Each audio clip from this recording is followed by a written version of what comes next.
Há lugares na história que foram fechados a 7 chaves, não por falta de provas, mas por excesso delas. O que você está prestes a descobrir não foi omitido por acidente, foi apagado com intenção cirúrgica. Existem eventos tão perturbadores para o poder que sua simples menção tornou-se perigosa por séculos. A história oficial é uma versão editada, e as tesouras que a cortaram deixaram marcas. Civilizações inteiras foram redesenhadas depois deste evento, e ninguém deveria saber por quê. Tudo começa muito antes do que qualquer livro escolar ousaria admitir. Havia uma civilização que nunca deveria ter existido, mas existiu e foi extraordinária. Seus registros foram encontrados em 4 continentes diferentes, ao mesmo tempo, por pesquisadores que nunca se conheceram. O símbolo aparece em cada uma dessas culturas com uma precisão que desafia qualquer explicação convencional. Arqueólogos que tentaram publicar suas descobertas foram silenciados, alguns de formas que nunca foram esclarecidas. Em 1908, um pesquisador encontrou algo que não deveria existir e desapareceu 3 semanas depois. Suas anotações foram confiscadas, o poço foi selado, a expedição apagada dos registros oficiais. Mas algumas coisas não podem ser completamente apagadas, porque estão escritas na própria Terra. A Terra guarda memórias mais longas do que qualquer arquivo humano. E foi dentro dessas memórias que o evento deixou sua assinatura mais perturbadora. Uma camada de cinza, idêntica, em todos os continentes, na mesma profundidade geológica. Cientistas chamaram isso de anomalia, outros chamaram de evidência, os governos chamaram de confidencial. O que causou aquela camada de cinza mudou tudo: a estrutura das sociedades, as rotas de migração, o próprio mapa do mundo conhecido. Se você chegou até aqui, é porque entende que a verdade raramente chega pelos canais oficiais. Então curta este vídeo agora e se inscreva no canal para não perder nenhuma das revelações que ainda estão por vir. Esse evento não foi um desastre natural, foi uma intervenção, e as provas estão espalhadas em plain sight.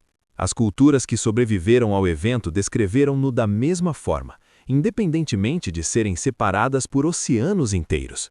Uma chuva de fogo, o céu partido, as águas engolindo a terra. Palavras diferentes, a mesma memória. Durante décadas, a ciência chamou isso de mitologia. Depois veio o gelo da Antártida e tudo mudou. Dentro das amostras de gelo extraídas a mais de 3 quilômetros de profundidade, havia algo impossível. Partículas de impacto cósmico, nanodiamantes, irídium. Todos concentrados no mesmo ponto no tempo. O irídium é raramente encontrado na crosta terrestre, mas é abundante em corpos celestes. A última vez que o irídium apareceu assim nos registros geológicos foi há 66 milhões de anos, quando os dinossauros foram extintos. Desta vez, o evento não extinguiu a humanidade, fez algo mais perturbador: redefiniu-a. As populações que existiam antes do evento eram tecnicamente sofisticadas de formas que ainda não compreendemos completamente. Eles mapeavam os céus com precisão de arco-segundo, séculos antes de qualquer civilização que reconhecemos oficialmente.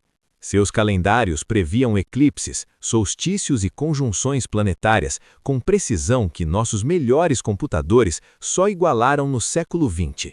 E então, em um período de tempo geologicamente instantâneo, tudo parou. Os sítios arqueológicos mostram camadas de ocupação densa, e então uma linha abrupta, nada. Depois, muito mais tarde, recomeço primitivo. Como se alguém tivesse apertado um botão de reset na civilização humana. Os sobreviventes que reconstruíram as civilizações seguintes sabiam o que havia sido perdido e tinham medo de que voltasse. É por isso que tantas culturas antigas colocaram o conhecimento proibido nos lugares mais difíceis de alcançar: montanhas sagradas, ilhas inacessíveis, câmaras subterrâneas. Não para protegê-lo de inimigos, para proteger os inimigos dele. Porque o conhecimento do evento continha instruções, e as instruções eram sobre o que fazer quando ele voltasse. Voltasse. Essa palavra muda tudo o que você pensou que sabia porque esse evento foi apagado. Não foi apagado para esconder o passado, foi apagado para controlar a resposta ao futuro. Existem organizações que monitoram o céu, não para encontrar vida extraterrestre, mas para rastrear um objeto específico. Um objeto que os astrônomos do século XIX já haviam catalogado e que desapareceu misteriosamente dos registros no início do século XX. O objeto foi reclassificado, seu número de catálogo foi alterado, sua trajetória reformulada nas tabelas públicas. Mas o erro foi deixado nos manuscritos originais de 3 observatórios independentes, e esses manuscritos ainda existem. Quando pesquisadores independentes cruzaram os 3 conjuntos de dados originais, o objeto voltou a existir, e sua órbita era perturbadora. Não porque estivesse próximo agora, mas porque seu ciclo de retorno era perfeitamente periódico, e os antigos sabiam disso. Os monumentos que não conseguimos explicar, na verdade são calendários, contando a chegada de algo. E o que os antigos deixaram registrado sobre a última chegada desse objeto deveria estar em todos os livros de história do mundo. Em vez disso, está trancado em um cofre em Genebra desde 1943. A Segunda Guerra Mundial não foi uma guerra territorial, foi uma corrida para recuperar esse conhecimento antes que o inimigo o fizesse. Expedições arqueológicas conduzidas por todas as potências do conflito tinham alvos que nunca foram incluídos nos relatórios oficiais. Os alvos eram sítios arqueológicos, bibliotecas antigas, câmaras subterrâneas em locais que qualquer general militar sensato ignoraria. O que eles encontraram nesses sítios foi suficiente para mudar o resultado da guerra e para garantir que nenhum dos lados jamais tornasse público o que havia encontrado. Houve um acordo, silencioso, sem documentação, mas os efeitos dele moldaram as 8 décadas seguintes. Instituições criadas no pós-guerra, que parecem ser sobre paz, saúde e cooperação, têm um segundo mandato que nunca foi votado por ninguém: monitorar, gerenciar, preparar, sem nunca explicar para quem, por quê ou para quê. Se você está sentindo que os blocos do poder global nunca fazem sentido, meio que seja porque você está vendo o tabuleiro errado. O tabuleiro real é cósmico, e as peças são civilizações inteiras. Agora, vamos ao que realmente foi encontrado, e ao que foi deliberadamente destruído para impedir que você soubesse. Em 1953, uma equipe de geólogos soviéticos burfilou o permafrost da Sibéria e encontrou uma câmara que não deveria existir a 400 metros de profundidade. As paredes eram lisas, ângulos retos, e estava selada da parte de dentro. Dentro, havia objetos feitos de uma liga metálica que não correspondia a nenhuma tecnologia conhecida da época, nem da nossa época. O relatório original foi classificado no mesmo dia em que chegou a Moscou. O geólogo que o assinou nunca mais publicou. Mas seu assistente havia feito cópias, e essas cópias sobreviveram ao colapso da União Soviética em uma mala que viajou de Novosibirsk para Berlim em 1991. Em Berlim, a mala foi comprada por um colecionador de arte que não sabia o que estava adquirindo, por 8 marcos alemães. O colecionador morreu em 1997 e seus bens foram alciados. Um pesquisador americano comprou a mala por $12. O que estava dentro mudou completamente a trajetória de sua pesquisa e também colocou sua vida em risco. Ele publicou uma versão parcial dos documentos em uma revista acadêmica de segunda linha, em 2003. O artigo foi retirado 48 horas depois. A razão oficial foi erro de processo editorial. A razão verdadeira nunca foi declarada. Mas o artigo já havia sido baixado 4.000 vezes, e algumas dessas cópias ainda existem em servidores espalhados pelo mundo. A internet tornou o apagamento definitivo impossível, e isso assustou mais do que os próprios documentos. Porque quando você não pode destruir a informação, você precisa destruir a credibilidade de quem a carrega. E a história está cheia de pesquisadores altamente credenciados que foram transformados em piadas públicas depois de descobertas específicas. Não por incompetência, por descoberta. A diferença entre um cientista respeitado e um teórico da conspiração é frequentemente uma única publicação. Mas voltemos à evidência, porque a evidência por si só já é suficientemente devastadora. Há uma estrutura no fundo do oceano que não pode existir, mas que foi mapeada por sonar em 3 expedições independentes. Está a 120 metros abaixo do nível do mar atual, construída, segundo a datação geológica do sedimento ao redor, entre 12 e 14 mil anos. Há 12 mil anos, o nível do mar estava exatamente onde está essa estrutura. Alguém construiu isso em terra firme. E depois, o nível do mar subiu 120 metros em um período muito curto, o que por si só já é um evento catastrófico sem explicação consensual. O evento que causou isso, seja ele qual for, foi tão violento que reescreveu a geografia costeira de todos os continentes simultaneamente. As áreas submersas representam aproximadamente 27% da plataforma continental atual, uma área habitável maior que a Europa inteira. Civilizações inteiras e tudo o que sabiam estão no fundo do mar, literalmente. Se você está assistindo a este vídeo e sentindo que as peças estão se encaixando, compartilhe com alguém que precisa ver isso. Curta agora e ative o sino para não perder os próximos capítulos desta investigação. O mito de Atlântida não é um mito, é um relatório de campo mal interpretado por 200 gerações. Platão descreveu Atlântida com coordenadas geográficas precisas, escala arquitetônica detalhada e um contexto político específico. Isso não é mitologia, é documentação. E quando cartógrafos modernos aplicaram suas coordenadas ao mapa da plataforma continental submersa, encontraram exatamente o que ele descreveu, no fundo do Atlântico. Uma cadeia de montes submarinos, uma planície submarina, um padrão geológico compatível com uma ilha continental da escala descrita.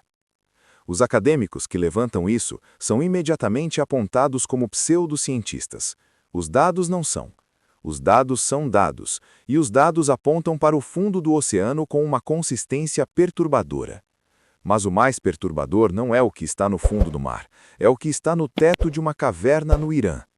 Uma série de pinturas rupestres datadas de aproximadamente 30 mil anos atrás mostram algo que os arqueólogos tentaram classificar como animais estilizados por décadas. Mas quando um astrônomo, não um arqueólogo, analisou a disposição das figuras em 1999, identificou imediatamente o que estava vendo. Era o céu. Um mapa celeste tridimensional de uma constelação específica, vista de um ângulo que só seria possível a partir de uma latitude diferente da localização da caverna. O autor do mapa estava, há 30 mil anos, representando o céu como visto de outro lugar, um lugar que conhecia intimamente. Isso implica navegação de longa distância, conhecimento geográfico global e uma civilização conectada a uma escala que nossa história oficial só atribui aos últimos 500 anos. Os mapas medievais que mostram a Antártida sem gelo, séculos antes de qualquer expedição ao continente, de repente fazem sentido. Alguém mapeou a Antártida quando não havia gelo, e esse mapa sobreviveu copiado e recopiado através de milênios, até aparecer em uma biblioteca turca no século XVI. O mapa de Piri Reis não é uma anomalia, é a prova de que havia um arquivo global de conhecimento geográfico que foi quase completamente destruído. Quase. Porque o que sobreviveu nas margens, nas bibliotecas esquecidas, nas cópias clandestinas, ainda conta a história inteira. E essa história começa com um impacto, mas não termina com um. Porque o evento não foi único, foi uma sequência, espalhada ao longo de décadas, ondas de impactos seguidas de períodos de estabilidade relativa, seguidos de novos impactos. Como uma chuva lenta, mas cada gota era um objeto do tamanho de uma cidade. O cometa Encke, que ainda orbita o Sol hoje, é o fragmento sobrevivente desse objeto original, e seu rastro ainda contém material. Toda vez que a Terra cruza o caminho desse material, há eventos de impacto menores. Toda vez que o objeto maior passa próximo, é diferente. E o calendário dos eventos maiores, reconstruído a partir de múltiplas fontes geológicas independentes, mostra um padrão rítmico de aproximadamente 2.500 anos. O último evento maior foi há aproximadamente 12.800 anos, o anterior há 15.300 anos.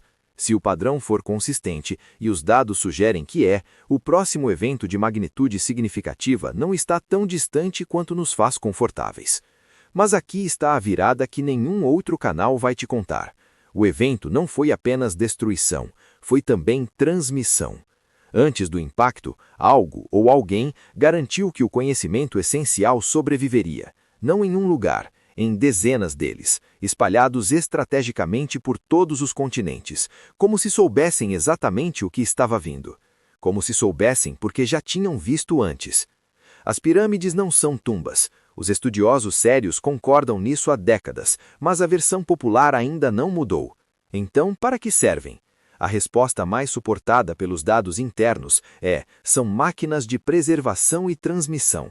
Preservação de conhecimento em forma arquitetônica, geometria que codifica a matemática, astronomia e física em pedra que sobreviveria a qualquer catástrofe.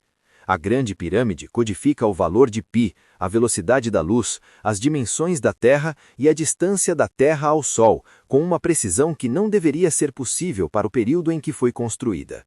Isso não é coincidência. Coincidência tem limites estatísticos. Este nível de concordância está além deles por muitas ordens de magnitude. Quem construiu isso estava deixando uma mensagem para qualquer civilização suficientemente avançada para lê-la, inclusive a nossa. A mensagem não é espiritual, é técnica, é um manual de sobrevivência codificado em pedra para a próxima vez. E a questão que precisa ser feita, mas raramente é feita, manual de sobrevivência para o que especificamente? Os textos das pirâmides, os mais antigos textos religiosos conhecidos, descrevem explicitamente um evento cíclico vindo do céu que destrói a ordem do mundo. O termo egípcio para esse evento, traduzido conservadoramente como tempestade ou inundação, corresponde nos textos mais antigos a algo que vinha de cima e de fora do mundo conhecido, do que hoje chamaríamos de espaço exterior. As culturas da Mesopotâmia chamavam-no de a grande serpente do céu, os hindus de Vritra, os nórdicos de Nidhogger. Culturas sem contato entre si. O mesmo objeto. Um cometa fragmentado em processo de desintegração visto da Terra se parece exatamente com uma serpente de fogo no céu, e pode parecer durante semanas.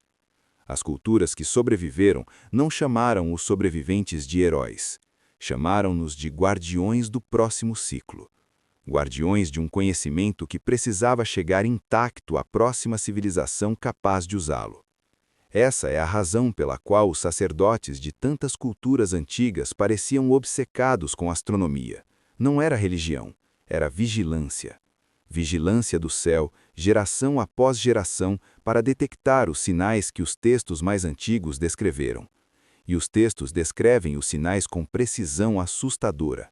Aumento do número de meteoros, perturbação nas auroras, mudanças no brilho de certos objetos celestes. Esses são exatamente os sinais que os astrônomos modernos identificam como indicadores de aumento de densidade no caminho de detritos que a Terra cruza periodicamente. E esses indicadores têm estado em alta desde a década de 1990, discretamente, consistentemente, sem declarações públicas. Há um programa de monitoramento de objetos próximos à Terra que funciona com orçamento e atenção muito maiores do que o seu perfil público sugere. E há um catálogo interno de objetos classificados que nunca chegou ao banco de dados público do JPL. Pesquisadores amadores que descobriram objetos coincidentes com esses registros internos receberam visitas inesperadas. Suas descobertas foram absorvidas sem crédito e sem explicação. Mas não todos, porque há pessoas dentro dessas instituições que acreditam que o público tem o direito de saber. E é por causa delas que este vídeo existe e que outros existirão. Vamos falar agora sobre o que foi encontrado na Biblioteca de Alexandria, antes de ser queimada, porque a versão que você conhece está errada. A biblioteca não foi destruída em um único incêndio por ordem de um único governante. Isso é a versão simplificada e conveniente. Foi destruída em etapas, ao longo de séculos, por múltiplos poderes, cada um assegurando que certas categorias de textos não sobrevivessem. Os catálogos que sobreviveram nos permitem saber o que estava lá e o que foi selecionado para destruição de formas que revelam intenção. Textos de astronomia avançada, textos de engenharia hidráulica de escala impossível, textos descrevendo eventos cíclicos do céu, todos sistematicamente ausentes dos manuscritos sobreviventes. Os textos filosóficos sobreviveram, os textos de medicina sobreviveram, os textos de poesia sobreviveram. Os textos que poderiam mudar como entendemos nossa origem e nosso futuro, desaparecidos. Isso não é acidente. Esse padrão de ausência seletiva é uma assinatura de censura deliberada. E a censura seguia um critério claro. Qualquer texto que situasse a humanidade em um contexto cósmico mais amplo e cíclico foi considerado perigoso. Perigoso para o quê? Para a estabilidade do sistema de poder baseado em uma cosmologia onde o céu é permanente e a terra é terrana e humana. Se o céu é cíclico e destrutivo, o poder dos que dizem falar pelo céu eterno desmorona. Isso explica a supressão mais do que qualquer teoria de conspiração. É simplesmente a autopreservação do poder dentro de uma cosmologia específica. Mas o conhecimento não pode ser destruído completamente, porque a realidade continua acontecendo, independente dos livros que são queimados. E a realidade deixou registros que nenhum decreto conseguiu apagar, porque estão no próprio planeta. Vamos falar agora das câmaras que foram encontradas abaixo das pirâmides e que o Egito nunca admitiu oficialmente. Em 1993, um pequeno robô de inspeção foi enviado por um canal de ventilação no interior da pirâmide. O que encontrou não foi transmitido ao público por 12 anos. Os canais de ventilação da pirâmide não ventilam. Eles apontam para estrelas específicas, com precisão submilimétrica de alinhamento. Para quais estrelas precisam ser apontadas com essa precisão durante milênios? A resposta que mais evidência suporta é observação sistemática. Observação de um objeto celeste específico, traqueado ao longo de um ciclo de uma estrutura que sobreviveria ao evento que ela estava monitorando. E em 2017, o projeto Scan Pyramids encontrou algo que mudou a discussão para sempre. Uma câmara enorme, nunca conhecida, acima da Grande Galeria.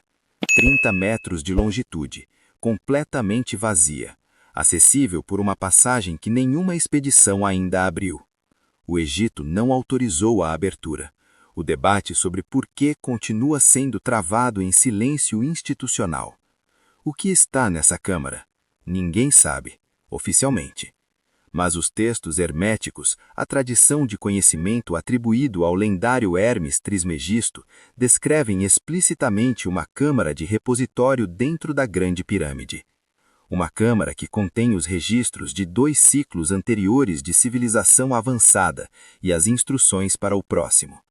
Essa é a câmara que Edgar Cayce, o médio americano do início do século XX, descreveu com detalhe perturbador, sem nunca ter visitado o Egito. Independentemente do que se pense sobre suas capacidades, os detalhes arquitetônicos que descreveu em 1932 corresponderam ao que o Scan Pyramids confirmou em 2017. Explicar isso convenientemente como coincidência requer um nível de comprometimento com a negação que a ciência honesta não pode sustentar. Mas o Egito não é único. O mesmo padrão de repositório selado aparece na Índia, no México, no Peru e na Turquia. Göbekli Tepe, na Turquia, é o mais perturbador de todos, porque reescreveu completamente a linha do tempo oficial de civilização humana. Datado de 11.600 anos atrás, é mais antigo do que qualquer civilização que nossa história reconhece, e foi deliberadamente enterrado por seus construtores. Não enterrado por conquista ou abandono, enterrado meticulosamente, com backfill cuidadoso, para preservação, como se soubesse que precisaria sobreviver por muito tempo. Quem enterra seu próprio templo com cuidado cirúrgico para preservação?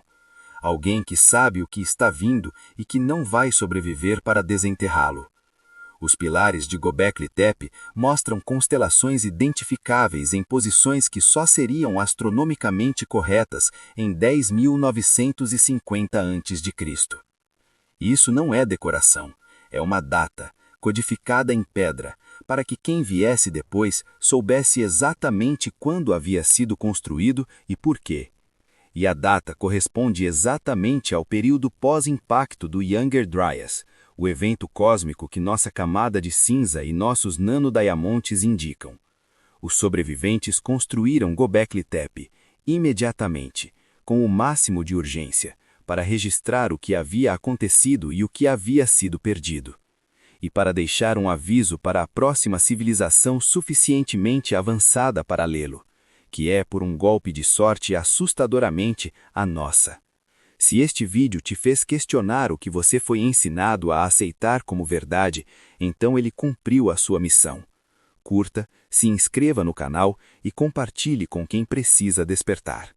O próximo episódio vai mais fundo ainda naquilo que foi encontrado e escondido. Mas Göbekli Tepe não está sozinho no que revela. Há um sítio no Japão que os japoneses não falam mais porque o governo pediu silêncio sobre o que foi encontrado lá. Em 1981, um dervinador encontrou algo ao largo de Yonaguni, na ponta sul do arquipélago japonês, a 20 metros de profundidade. Estruturas de pedra em ângulo 70, degraus, plataformas, pilares, a geometria impossível de natureza exclusivamente natural. O debate sobre natural versus artificial foi propositalmente alimentado para impedir que a questão mais importante fosse feita. A questão mais importante é, se é artificial, estava em terra firme quando foi construído, o que significa uma civilização sofisticada no Pacífico Ocidental há pelo menos 10.000 anos. E se há uma civilização sofisticada no Pacífico Ocidental há 10.000 anos, os modelos de migração, desenvolvimento e intercâmbio cultural que ensinamos nas escolas são fundamentalmente errados. Não ligeiramente errados, fundamentalmente errados, da mesma forma que a astronomia antes de Copérnico era fundamentalmente errada. E a resistência ao novo modelo tem os mesmos contornos, não evidência contra, mas interesse institucional a favor do status quo. Os pesquisadores que estudam Yonaguni, Göbekli Tepe, os sítios submersos do Golfo de Kambhat e as estruturas sobre o Lago Titicaca compartilham um padrão comum. Financiamento negado. Publicações rejeitadas. Convites a conferências cancelados. A forma moderna de apagamento. Burocrática, limpa, negável. Mas não completamente eficaz, porque a internet e as expedições independentes continuam produzindo dados, e os dados do Golfo de Kambhat, na Índia, foram coletados pelo próprio governo indiano, que depois passou anos tentando recontextualizá-los. A estrutura submersa no Golfo de Kambhat tem 40 quilômetros de comprimento. 40. Está a 30 metros de profundidade e foi datada há 9.000 anos. Isso é 2.000 anos antes de qualquer civilização que nossa história oficial reconhece, e é 4 vezes maior que qualquer cidade da antiguidade clássica conhecida. Os textos hindus descrevem a cidade de Dwarka, submersa pelo mar em um evento catastrófico, com coordenadas que correspondem exatamente à localização da estrutura do Kambhat. O texto foi escrito há 3.000 anos. A estrutura tem 9.000. O texto estava descrevendo algo que já era 6.000 anos mais antigo do que ele mesmo.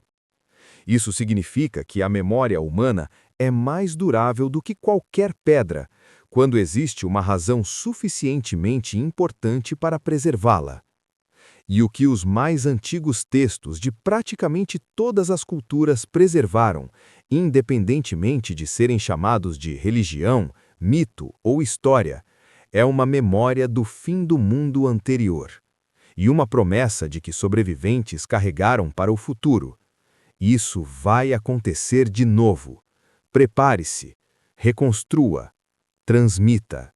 Prepare-se, reconstrua, transmita. 3 verbos que explicam praticamente toda a arquitetura monumental antiga que não conseguimos explicar de outra forma.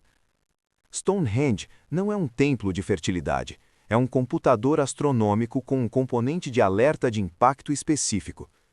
O alinhamento de suas pedras com o ponto de levante das Pleiades não é decorativo. As Pleiades marcam o ponto de cruzamento da órbita terrestre com o campo de detritos do cometa Taurid. Quando as Pleiades sobem no horizonte ao amanhecer, a Terra está no ponto de maior densidade de material do cometa. Os construtores de Stonehenge sabiam disso e construíram um marcador em pedra que sobreviveria a qualquer catástrofe para avisar gerações seguintes. Quando as Pleiades estão aqui, preste atenção ao céu. Esse aviso ainda é válido. A órbita da Terra ainda cruza o campo de detritos do Taurid. As Pleiades ainda marcam o cruzamento. A pedra ainda está lá. E nós, como civilização, estamos cruzando esse campo de detritos sem um plano de defesa planetário adequado, exatamente como nossos predecessores que não sobreviveram para construir Stonehenge. Há um detalhe final que vai mudar permanentemente como você vê tudo o que discutimos até agora. Em 2003, um físico de partículas que trabalhava no CERN publicou um artigo tangencial sobre padrões em raios cósmicos e notou algo que não era seu objeto de pesquisa. Os padrões de impacto de raios cósmicos de alta energia na superfície terrestre mostravam uma distribuição geográfica não aleatória, consistente com um campo de detritos em órbita elíptica específica. A órbita elíptica era compatível com um objeto de período de retorno de aproximadamente 2.700 anos. Compatível com o ciclo descrito nas tradições orais que ele nunca havia estudado e que descobriu depois por curiosidade quando calculou a última data de aproximação máxima. A data coincidia com o evento do Younger Dryas, com a camada de cinza, com os nanodiamantes, com os sítios submersos, com as narrativas de dilúvio global. Tudo converge. Independentemente de onde a investigação começa, geologia, arqueologia, astronomia, mitologia comparada, física de partículas, tudo aponta para o mesmo evento e para o mesmo futuro, um ciclo que não parou, que continua, que tem um próximo ponto. O físico submeteu seus achados a uma revista de física como nota de rodapé de outro trabalho, esperando que passasse sem atenção. A nota foi removida pelo editor antes da publicação. O físico recebeu um telefonema, não voltou a mencionar o assunto profissionalmente, mas havia enviado uma cópia de tudo para um colega, que a enviou para outro e assim por diante, a corrente de transmissão que os antigos mestres de Göbekli Tepe teriam reconhecido.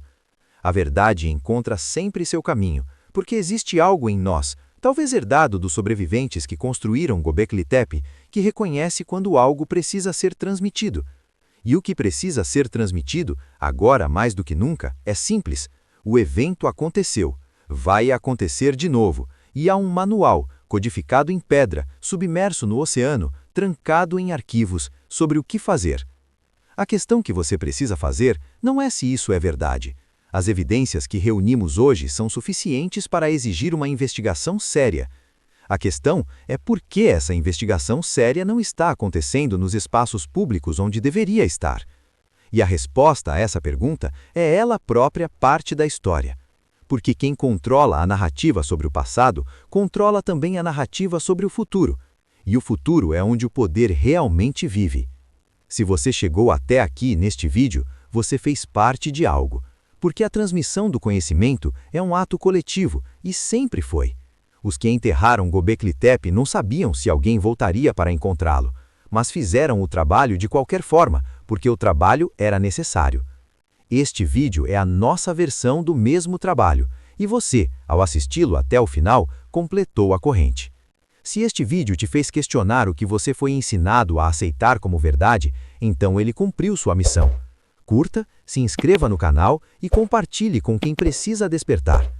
O próximo capítulo já está sendo preparado e vai ainda mais fundo.